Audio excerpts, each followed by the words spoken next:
Yeah, I'd like to talk a little bit about a subject that I'd say I have some expertise in. It's a subject that's very close to my heart and that I've thought a lot about for many years, and that's the subject of people's faces. Uh, what made me think about this is I was looking at some people who were about 10 years younger than me recently, and I have this experience a lot where I'm like, they look different. They look like aliens to me. And there's that whole stereotype, and I can't believe I'm about to quote Matthew McConaughey of all people on a school night. I really can't believe that. But like the Dazed and Confused, like where he's talking about liking high school girls because they stay the same age and he keeps getting older, and there's just that huge stereotype about like older men being into like teenage girls and things like that. And I know I'm different, than the average dude or something like that, but. At the same time, though, it's like I see girls who are like even 10 years younger than me, like legal adults, and I'm like, they look like aliens. It's not even like, they might be pretty even. I see girls who are conventionally pretty or whatever, like I recognize like that girl's pretty, but I'm like, they just seem like their bodies and their faces, and I'm not just talking about the girls, I'm just pointing that out first, but it's like I see the boys too, and it's like they all look like really tall and thin with like puffy hairdos that go up. Like I'm not even kidding you, and I know part of it's just like trends and styles, but really like I feel like they all have like this similar build and facial structure and stuff. It really freaks me out, and so it's like the girls have this certain look and the guys do too. Uh, and it transcends like races and like stuff like that. I've noticed too. It's like there's this like something different, and I've always kind of noticed those differences between generations or whatever you want to call them. That doesn't 10 years doesn't count as a generation, but I have a whole theory about how the generations are actually getting more. They're more. I don't know how to phrase it, but basically like. Whereas, like, maybe every 20 years was a generation before, now I would say every 10 years, things are changing and people are so different now. But that's a theory for another time. What was I? Oh, yeah, what I was saying is, like, I've always noticed things like if you look at people's faces from, like, the 1920s, like, if you were to look at, like, a 1940s yearbook, and you were to, like, right now, as, like, a 31-year-old man, if I were to look at a yearbook from the 1940s, I would look through and I would say all those people are older than me. Like I would just, even though they were like 16, 17 years old at that time, and I'm looking at them at that age, I'm looking at a bunch of fucking teenagers, to me they still look older to me because there's something different about their faces. And I associate that something different is something I associate with people who were full grown adults when I was a kid, because that's, those people who were in high school in the 1940s were your grandparents. They were the old people. The old people. And so it's like you associate almost those little differences. I mean, because you can't tell me that people always look the same. You can't tell me that people generations ago getting off the boat from all over the world had the same facial structure that their grandkids do. And just like they probably looked at me and thought I looked like an alien. I don't know. Or maybe things have gotten so weird, with the way everything's developed, like technology and all that. Maybe things are so weird that like kids today really are aliens. Like it really, I mean, they might as well be, right? You might as well all be aliens. That's like my, wannabe old man quote, Back in the day, they used to say, get off my lawn. Now it's like, you might as well all be aliens. You're all just aliens to me. It feels that way sometimes, though, because I'm not a guy, like, I don't cling to some kind of, like, I don't know, I don't cling to the past, I do, but, like, I don't cling to the past because it's, like, just something to do. It's just, I feel genuinely invested in the things from the past that I'm into, and I don't try to reject everything from the future. I mean, like, I've become, like, a fucking, like, social media addict. I don't mind using like all the technology. I never have minded that. I've always wanted to like know how to use computers and that kind of shit. So I'm not like opposed to figuring out this new world. I feel like if anything, like once like the new world, once like things started getting really weird with technology, I was kind of all for it, and I still am. But I do think that's all kind of changing us, and who knows? I mean, like in a few generations.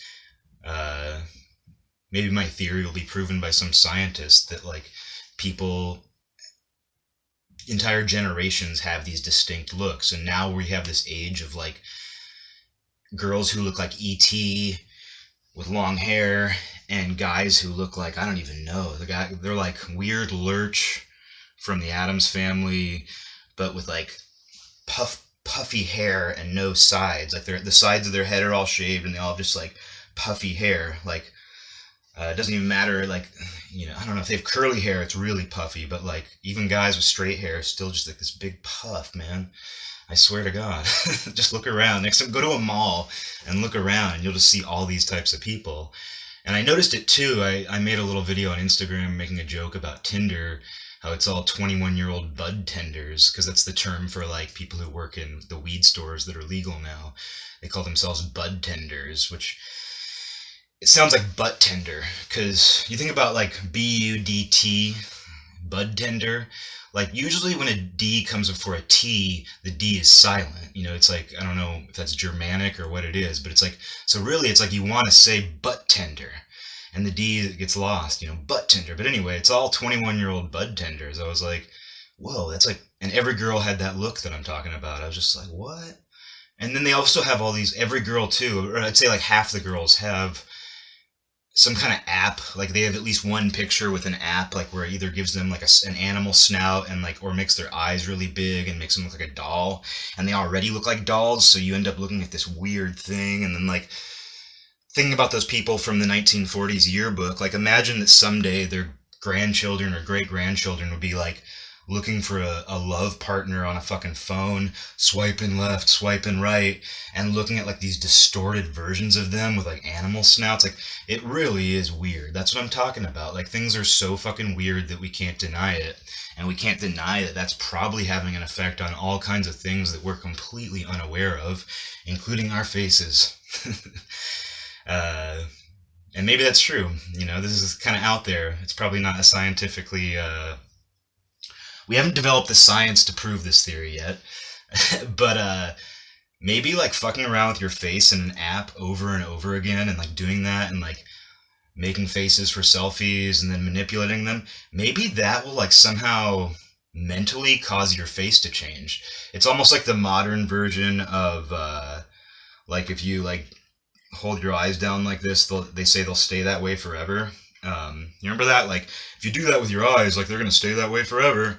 Was adults would tell kids that and be really serious about it, which turned out to not be true. Like, which is really funny, which makes you think that like adults must have like really hated when kids do that. They must think that's like a really horrible thing to do if they would make up this really elaborate lie to stop them from doing it. I mean, what's the difference between like making that face and like any other face at that point, aside from the fact that it's gross? But I saw a kid once though who had like these weird eyes, and I was like, oh shit, it's true. Like that thing about holding your eyes down and it staying that way is true, because he looked like that. But I think he probably just had some condition.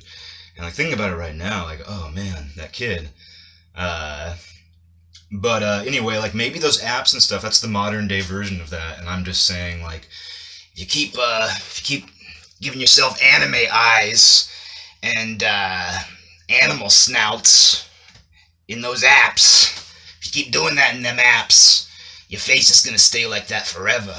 Or you're gonna die, and the only picture they're gonna be able to find is a picture of you with an animal snout and anime eyes. And that's gonna be on your fucking tombstone, laser printed into your tombstone. And everybody's gonna think you was a freak. But everybody's gonna look that way anyway. That's my theory too, is that everybody's gonna end up looking that way anyway. So people will look back. If they put that on your tombstone, people will look back and be like, oh, she was like way ahead of her time. Or he was way ahead of his time. Like nowadays, like boys are just stick figures with like a single curl sticking out the top of their head. And this guy was like the early version of that. I feel like I could keep going here, and it's gonna turn into like a sci-fi adventure, and I'm not ready to go down that street yet. But School Night TV, thanks for watching.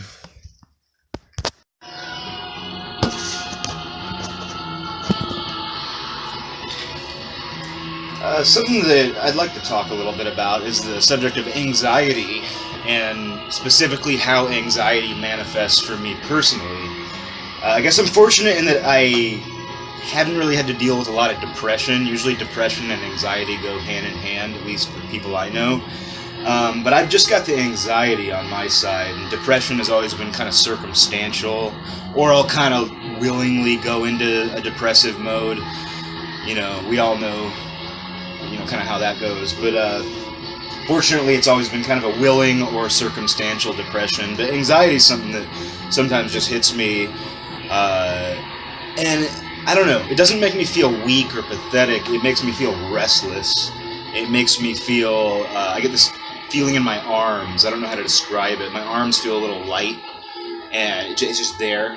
I don't know that I feel weak, but I just feel kind of tingly and light in my arms. And the racing thoughts, a lot of that goes hand in hand with anxiety, obsessive rumination. And what I do about that is I end up doing everything I can. I just do as much as I can. I can't sit there. If I were to try to sit there and watch a movie on the couch, when I'm having a severe bout of anxiety, like, you might as well just cut my head off. That's a grueling ordeal. So what I do is I exercise, I create, I go out. Might go to the bar, might do something like that, might try to get a hold of somebody. Basically, just anxiety for me means constant movement. Otherwise, I'm just a wreck. And if I'm constantly doing something, the anxiety's still there. It's not like that's a cure, but I at least am productive. I'm at least doing something with my energy. And I think that's why I'm lucky that I don't have those depressive things, because I've had a lot of friends, I've dated people who have the combo, and doing something would probably benefit their anxiety, or at least like keep it at bay like I do. But the depression kind of keeps them in bed, keeps them at home, keeps them inside. So it's really this double, they're taking double shots of bad shit, of bad moonshine. And, so it's hard to, like, I don't try to give people advice anyway, especially with mental stuff. I mean, it's an extremely difficult subject, and I mean, we've only learned about those aspects of the human mind relatively recently, and I think we're going to look back now on this period as being completely in the dark. We're going to be like, they had a very limited understanding, and, like, personality types are going to fracture into even further ends of whatever. But I don't know. I've been thinking about anxiety because I've been anxious. So that's why I'm bringing it up. I've been incredibly anxious, and I purposely don't let myself get sucked in emotionally to some of the external shit going on in the world, or even stuff beyond me. Like, even the things going on in friends' lives. It's always good to, be a listener and that, but I try not to engage that directly too much. I think it's very easy to get sucked into other people's problems, and it's very easy to get sucked into the world's problems. And that doesn't mean you should put blinders up or not lend an ear to your friends, or not. It doesn't mean anything. You got to figure it all out on your own. That's the history of the individual, is that if you're an individual, you'll eventually learn, I have to figure out a hell of a lot on my own, because the stuff that's been given to me doesn't, even if it's right for someone, it's not necessarily right for me, and blah, blah, blah. So clearly I'm clearly I'm in a state of anxiety now if my mind's going there, that whole thing I just said. But I don't know, it's good to be aware of, and I don't mind the restlessness, because I don't think that I would be nearly as productive as a person if I could just contently sit there. Like, if I could sit there and watch a movie by myself, like if other people want to watch a movie or something, like I have a slightly easier time, but I better not get high for the first time in a while. Otherwise, like, that's just, because, well, here's the thing too. Anxiety for me often presents these questions. One, have I been retarded my whole life and people just haven't come out and said it? And if I'm stoned, that question's just like, oh my God, like, it leans toward I am retarded and nobody's come out and said it, rather than am I. The order of those two words is very important. Am I am. Don't switch them up. But anyway, the second question that I get during an anxiety attack, and this isn't even a question. This is not a question at all. This is, I am failing my friends and family and even some acquaintances, and I don't know what to do about it. That's the second thing that comes out during my anxiety. And I don't feel like a failure as a person. Actually, a big part of it,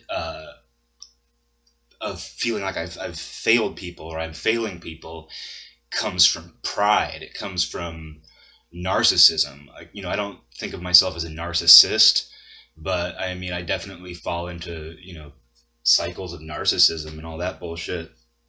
And that's what makes me feel like I'm failing people. It's not that I feel like I'm inept. I feel like I'm too much of this like solitary, like I don't need you, you don't need me, like kind of attitude.